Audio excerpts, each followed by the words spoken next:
Det er det sidste afstykke af min biavlsfilm. Her er min kone. Nina, hun hjælper mig. Sig goddag, Nina. Goddag. Good day. Yeah. My name is Nina.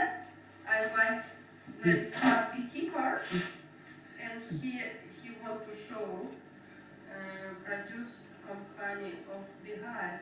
Yeah. Everyone would like a natural piece of honey. Yeah. Nina helps a lot with this. This is a film about comb honey, and I have spoken it in Danish originally, but now I'm changing this by putting it on television and speaking it in English. And this is a special operation. We got a box here, half super, half a height of a langstrøget hive, maybe a bit less. It measures 10 centimeters inside the frames, very shallow, and the bees fill it up very fast. This is important for making comb honey because it has to be completely sealed on both sides. To achieve this, we need to have no wires in it. That is one important thing, and we'll just put a measuring tape on and have a look. See the exact size of it, measuring it inside to see the size of the comb, and when it reaches, can we see it? There are two sizes, a larger and a smaller one. We'll see it later. And the larger one is about 3 centimeters bigger. Anyway, coming for all it, you have a groove in the top bar where the very thin foundation, only half the thickness of normal foundation, is inserted and then welded in with liquid beeswax. My wife will now demonstrate how this is done. Excuse me. Now, I'm talking away in Danish. Of course, I cannot hear that anymore because I turned the sound down. But as I remember, I will keep talking non-stop now for this half an hour and come from bit to bit. Now, the next thing we're going to see is how Nina is going to put the beeswax in and how she prepare that. That also comes in full dipped sheets, but it needs to be cut to sizes, to the two sizes. And there we have worked out not cutting it quite in the middle, but a little bit off the middle, and one size fit the bigger one, another size a smaller one. Now to put a box like that in other size beehives, which we haven't really got in New Zealand but overseas, it would stick over the edge of the box underneath. So simply staple something on underneath and you can utilize this system quite easily. Now here Nina is presenting the full size sheet of thin. She put it on a underlayer of plastic so she can cut it, and she have a thing to measure with, which measures the smaller one, and the bigger one is automatically what is left over. And she cutting a few sizes at a time, very slowly with a sharp knife. And so when you get used to that, she can then stack them up for later use. And there's a bigger one there, which would have to be put in a different place. So we're going to make both sizes now for this demonstration. And it takes a little bit of the old trade, which has been completely lost over the years, because it's all machinery and automatic and so on, and actually doing it the old way, where a what do you call it, a wiring wheel and knife and a uncapping fork were the only tools we had. And today, now even on the market, we go to a solid, we make wax candles and many other funny things. So it doesn't take long to cut a few up, and bit of dust got in that. Okay, we have probably got to the end of that part of the demonstration. We'll now see.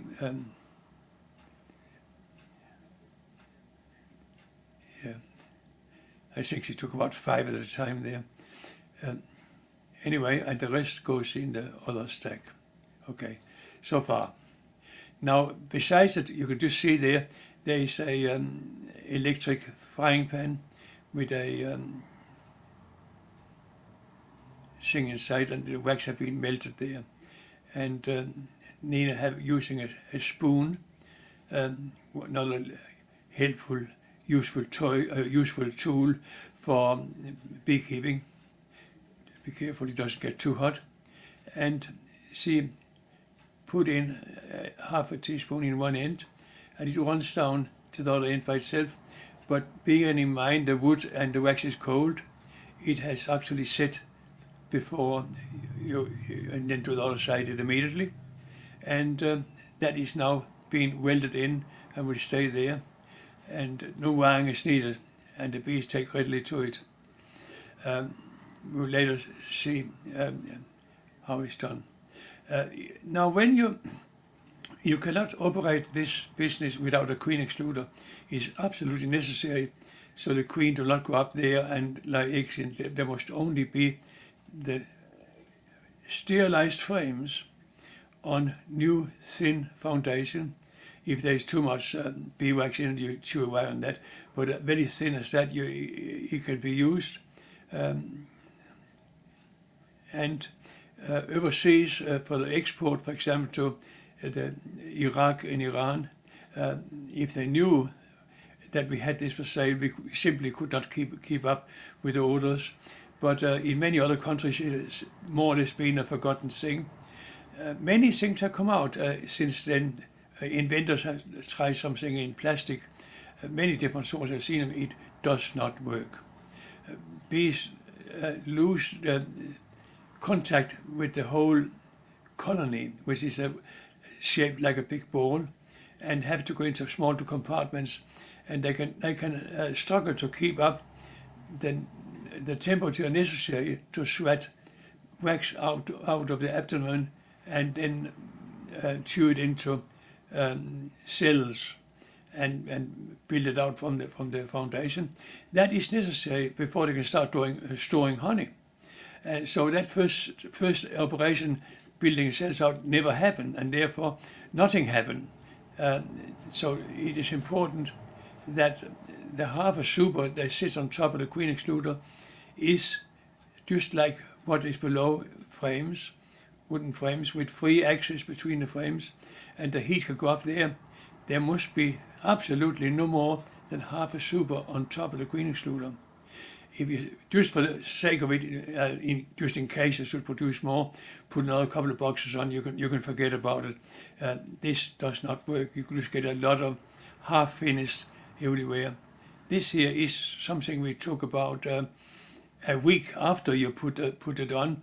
You can begin to harvest the center ones, and then slowly, without using any smoke. It's very important you don't use smoke. There's so many half-finished ones next to the center ones, and they will taste of smoke.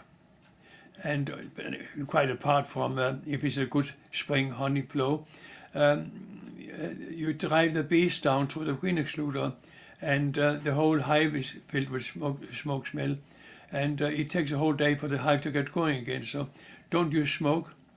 Take the fully capped ones out. There are no bees on these ones because they're finished with that. They're moved on to those they're not finished. And then push the rest slowly together without disturbing the home working bees, filling nectar in and building out cells.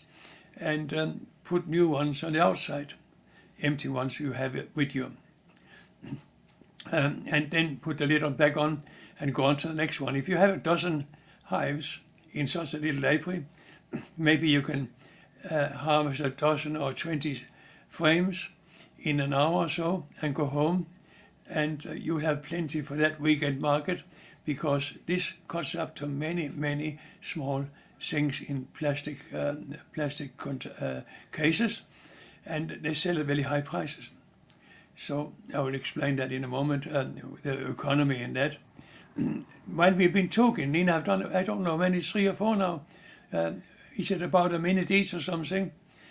So if you have to wait 10 minutes to do a box, that is not too bad. It's certainly a lot longer than putting wires in and many other things and embedding them. This here, yeah, well, that is what wives are for, to do this tricky work. I do the filming and I'm talking, and I'm quite good at that too. I think, not, well, I have to say it myself, of course. Now you have to have a bit of hand turning it over, and look at your fingers. They are holding on either side of the wax over the bottom bar, pushing the foundation hard up the groove at all times. Now we changed and we're going to do some fully capped honey. They was just taken home the day before. No, this is not true. This here is about 7 months old. This is a long time after this has been harvested. I remember now because we were talking about the liquid honey who was in it. It literally, nearly literally, doesn't matter where the honey comes from. If it is in a sterilized frame or new foundation and is fully capped and never mixed with anything, it does not crystallize. And that is the bee's secret. I don't know how they do it, and maybe I'll never find out, and it doesn't really matter if I never found out, but I come to see in a hollow tree where the mice have killed the bees, and I could take out the combs, and that was probably 6 or 7 months after. That honey was still liquid, and I was thinking about that. If that can happen in a hollow tree, it could also happen in my store, and it worked. But I still don't know why. But if you extract it, and you have not sterilized the frames, and it get in contact with anything from the year before, for example, an extracted frame, it gets seeded, and it immediately begins to crystallize. Sometimes rough and sometimes fine, but you can also stir it and get a consistent, spreadable honey if you want to. But I do not want to do that. I want to have liquid honey in the comb, and I'm the only one that got it. And this is not thanks to me, it's because the bees does it all. They know, the bees know what is best for the bees, not the beekeeper. So just don't get any ideas, you know all about it. I don't know all about it, but the bees knew how to do this, and all I'm doing is to steal it from them, cut it out, put it in boxes and sell it. And that's all I do, and it works well. I go on holiday every year overseas. So Nina have now done with small saw movements, cuts, and remember, this is 7 months ago, but you can still see where the comb have been cut. It is beginning to drip off, and therefore it sits in a stainless steel tray on a queen extruder. Now that keeps it off the bottom. Nina will now mark them out and cut them to suit, depending if it's a big one, big square one, or the little round one. And there will be a little demonstration of how this is done. She cut a little bit first and then make a distance. And you can see the honey is really quite liquid. It literally sticks to the knife. And so slowly. Of course, this is not like any other MasterChef demonstration. Here we wear a white uniform, cap and rubber gloves, because this is a food production. And in our little honey house, and we need to do that to get the high markings when the inspector calls unannounced. I want to see it now. And what he see, he's very pleased with. In my honey house is only things that's needed. Absolutely nothing else is there. There's no room, no straws, nothing, nothing other than what is needed for what we need to do and process this product. Not only comb honey, but also honey in jars. and pollen and associated products.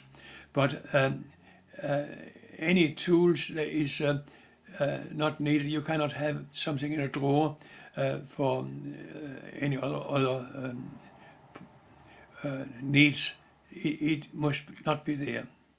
So if it's not needed, it's not there. That is the first rule of a honey house. Have nothing in there, they nothing to do with it. Then he can't complain about that. So anyway, all stainless, clean, hygienic. Now Nina had cut out 4 square ones. Now for getting $5 for each of these, as we did at the time, it's $20 for one frame. And there's 10 frames in a box. So that means in a half super you get $200. And you don't not really do it that way because we only harvest a couple of frames at a time. But back in the store, there are boxes with 10 frames or 9 frames rather when they are kept. We don't want to damage the cappings. You have to look neat and presentable when it gets on the market. And the only restriction we have is only 1 or 2 per customer. And no Chinese customer that come and want to buy 100 will say, no, you cannot have that. Our regular customers come first. No matter how much anybody wants to make money on me, this is a no-no. Took my years to work this out and work it up and get a business going. And anybody that thinks they can come and harvest and double the prices overseas, they can have their own beehives and do it all themselves, but don't disturb my business. If my customer cannot come there and rely on they can get what they think I'm getting every week, they might not come back because it will be waste of time and go there. So now Nina is with a little hive tool become very useful. One of the things that can be in the honey house. And she got a little bit on her finger that needs to be cleaned off, of course. And before there cannot be any honey fingerprints outside on the case. This is a hinge lid and a clip-on lid, and you now know with a little push of fingers in either side at the same time, and it clips on. So neat and beautiful. Really speaking, this is a bit fast. You should stand on the queen excluder for 24 hours to strip off, but for the sake of this film, we are doing this a little bit faster because we can't. The film kind of just not accommodate 24 hours. So we will have to. I think she makes another one, and goes in, and the rubber gloves is quite acceptable to handle it. The direct food untouched by human hand, we can still climb that because the human hand is hidden behind the rubber glove. Now, next one. Try a square one, just for the sake of it, and see. Yeah.